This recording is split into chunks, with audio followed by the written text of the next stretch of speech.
Hello everyone, कैसे हो आप लोग। आई होप आप लोग अच्छे होंगे। ये हमारा लेक्चर नंबर 2 है। हम बीएससी फर्स्ट सेम का ऑर्गेनिक केमिस्ट्री डिस्कस कर रहे हैं अभी, जिसमें लेक्चर 1 हमारा कंप्लीट हो गया है। ये हमारा लेक्चर नंबर 2 है।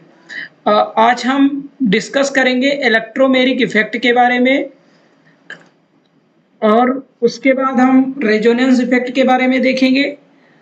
ये दो इफेक्ट आज हम पढ़ेंगे। तो चलिए स्टार्ट करते हैं। सबसे पहले इलेक्ट्रोमेरिक इफेक्ट। जो इलेक्ट्रोमेरिक इफेक्ट होता है ये टेम्परेरी इफेक्ट होता है, which involves a complete transfer of a pi electrons of a multiple bond to one end of the bonded atom. मतलब क्या होता है कि ये एक टेम्परेरी इफेक्ट होता है जिसमें पाई इलेक्ट्रॉन्स का कंप्लीट ट्रांसफर होता है। इंडक्टिव इफेक्ट और टेम्परेरी इफेक्ट में यही डिफरेंस है कि वो एक प्रकार का परमानेंट इफेक्ट था और ये टेम्परेरी इफेक्ट है। वो सिग्मा बॉन्ड इन्वॉल्व रहता था, ये पाई बॉन्ड्स इन्वॉल्व है। वो इलेक्ट्रोनेगेटिविटी पे बेस्ड रहता था, ये अटैकिंग एजेंट पे बेस्ड रहता है। तो this effect operates only on the depends upon the attacking agent. जो ये इफेक्ट होता है ये बेसिकली रिएक्शन मैकेनिज्म चैप्टर वहाँ पे हेल्पफुल होता है। जैसे ये एल्कीन है हमारा।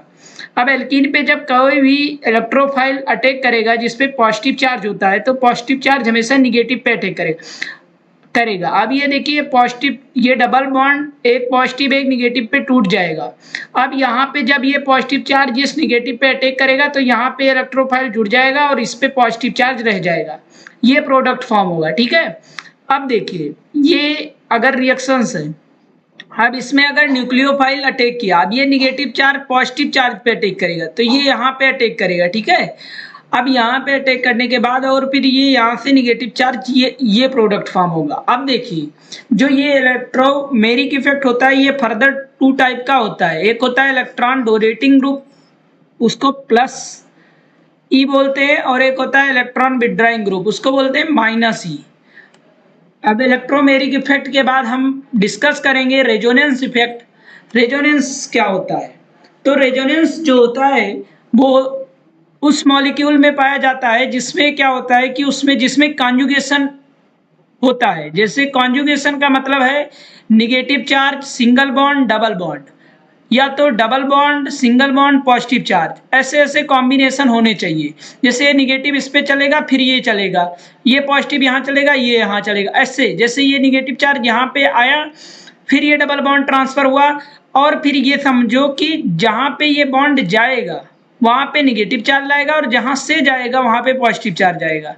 जैसे देखिए यहाँ से ये बॉन्ड गया तो यहाँ पे पहुंचा ना, तो यहाँ पे डबल बॉन्ड, और यहाँ से डबल बॉन्ड यहाँ पे पहुंचा तो यहाँ पे भी डबल बॉन्ड, जैसे ये फॉर्म हो। अब देखिए ये डबल बॉन्ड इस पे गया तो मैंने क्या बोला, जहां पे जाएगा वहां पे निगेटिव, तो यहाँ पे पहुंचा तो यहाँ पे निगेटिव चार्ज, और यहाँ से गया यानी इस पे पॉजिटिव चार्ज। जहां से डबल बॉन्ड गया यानी उसमें क्या हो गया कि उस पे इलेक्ट्रॉन डेंसिटी की कमी हो गई। अब इलेक्ट्रॉन डेंसिटी की कमी आ गई तो वहां पे क्या आएगा, पॉजिटिव चार्ज आएगा। और जहां पे गया मतलब कि वहां पे क्या हुआ कि इलेक्ट्रॉन डेंसिटी बढ़ गया। अब इलेक्ट्रॉन डेंसिटी बढ़ गई तो वहां पे क्या आएगा, निगेटिव चार्ज आएगा, ठीक है। ये ऐसे हम रेजोनेंस स्ट्रक्चर ड्रॉ करते हैं। रेजोनेंस स्ट्रक्चर ड्रॉ करना आपको आना चाहिए। अभी हम देखते हैं रेजोनेंस एनर्जी क्या होता है। रेजोनेंस एनर्जी जो होता है वो होता है energy difference between the actual molecule of the resonating structure. जो एक्चुअल मॉलिक्यूल होता है और जो मोस्ट स्टेबल कोनिकल स्ट्रक्चर होता है, उन दोनों के बीच जो एनर्जी का डिफरेंस होता है उसको हम रेजोनेंस एनर्जी बोलते हैं, ठीक है।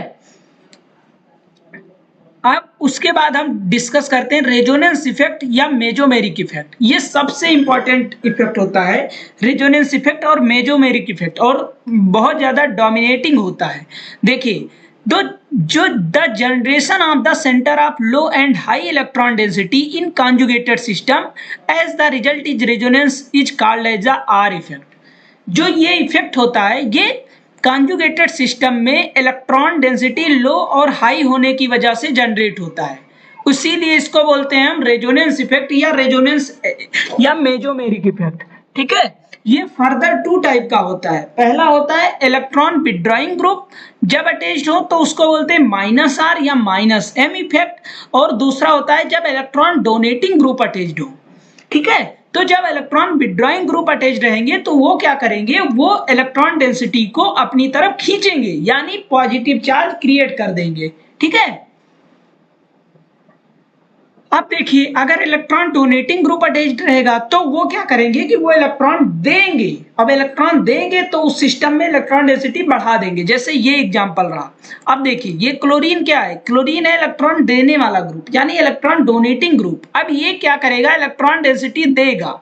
अब जब ये इलेक्ट्रॉन डेंसिटी दे रहा है तो मैंने बोला था कि जिस तरफ ऐसे चार्ज, जहां से इलेक्ट्रॉन डेंसिटी गया, अब यहां से इलेक्ट्रॉन दे दिया तो यहां पे इलेक्ट्रॉन की कमी, यानी इस पे पॉजिटिव चार्ज, और यहाँ पे इलेक्ट्रॉन बहुत भर भर के पहुंच रहा है, यानी इलेक्ट्रॉन डेंसिटी बढ़ गया, यानी यहाँ पे निगेटिव चार्ज। सेम ऐसे ही ऑक्सीजन इलेक्ट्रॉन डेंसिटी दिया तो इस पे पॉजिटिव चार्ज, यहाँ पे इलेक्ट्रॉन काफी भर भर के पहुंच रहा है, यानी यहाँ पे निगेटिव चार्ज, और इसको हम बोलते हैं रेजोनेटिंग स्ट्रक्चर। अब हम देखते हैं इलेक्ट्रॉन विथड्रॉइंग ग्रुप, जो इलेक्ट्रॉन डेंसिटी खींच रहा है। अब देखिए, जैसे ये क्या होगा कि ये इलेक्ट्रॉन विथड्रॉइंग ग्रुप है, ये इलेक्ट्रॉन डेंसिटी खींच रहा है, तो ये डबल बॉन्ड से इलेक्ट्रॉन डेंसिटी लिया, यानी पॉजिटिव इस पे आएगा, इस पे इलेक्ट्रॉन डेंसिटी कम हुआ है, तो यहाँ पे पॉजिटिव चार्ज, अब यहाँ पे इलेक्ट्रॉन डेंसिटी खींच रहा है, यानी इस पे बढ़ रहा है, इस पे निगेटिव चार्ज आ गया। सेम ऐसे ही क्या हुआ कि ये इलेक्ट्रॉन क्या है, ये इलेक्ट्रॉन विथड्रॉइंग ग्रुप है, यानी इलेक्ट्रॉन डेंसिटी खींच रहा है, और कहां से खींच रहा है, यहां से, इस कार्बन वाले एटम से खींच रहा है, तो यहां से जब ये इलेक्ट्रॉन डेंसिटी खींच रहा है तो इस पे क्या हो गया, इस पे आ गया पॉजिटिव चार्ज, और कहां पे इलेक्ट्रॉन डेंसिटी जा रहा है, यहां पे इलेक्ट्रॉन डेंसिटी जा रहा है, तो इस पे क्या हो गया, निगेटिव चार्ज आ गया, और जिस पे बॉन्ड शिफ्ट हो रहा है उस पे, वहां पे क्या आएगा, डबल बॉन्ड आ जाएगा। अब हम डिस्कस करते हैं resonating structure of benzene. Benzene का जो होता है, दो रेजोनेटिंग स्ट्रक्चर होता है, जिसको हम केकुले स्ट्रक्चर भी बोलते हैं। ठीक है। ऐसे हम नेप्थलीन और एंथ्रासीन का देखते हैं। नेप्थलीन और एंथ्रासीन के केस में भी ऐसे दो रेजोनेटिंग स्ट्रक्चर और तीन रेजोनेटिंग स्ट्रक्चर मिलता है हमको। ठीक है। अब इसका एक ये दीवार स्ट्रक्चर भी होता है बेंजीन के केस में। अब देखिए, अगर आपको याद करने का एक ट्रिक बता दे, देखो जो प्लस एम या प्लस आर इफेक्ट होता है, अब देखो इसके पास प्लस प्लस है, तो प्लस है मतलब ये इलेक्ट्रॉन डोनेटिंग ग्रुप। अब इलेक्ट्रॉन डोनेटिंग ग्रुप कौन से ग्रुप होंगे, जिसके पास इलेक्ट्रॉन डेंसिटी बहुत ज्यादा होगी। तो इलेक्ट्रॉन डेंसिटी ज्यादा किसके पास होगी, जिसके पास या तो लोन पेयर होगा या तो निगेटिव चार्ज होगा। अब माइनस एम या माइनस आर, या इलेक्ट्रॉन विथड्रॉइंग ग्रुप। अब इलेक्ट्रॉन विथड्रॉ किसके पास कौन करेगा, जिसके पास इलेक्ट्रॉन डेंसिटी कम होगी। अब कम किसके पास होगी, जिसके पास पॉजिटिव चार्ज, या तो डबल बॉन्ड या तो ट्रिपल बॉन्ड होगा। आई होप आप लोगों को ये समझ में आया होगा। हम यही अपने लेक्चर को समाप्त करते हैं। नेक्स्ट लेक्चर में हम हाइपर कॉन्जुगेशन इफेक्ट डिस्कस करेंगे। ठीक है। Thank you so much everyone.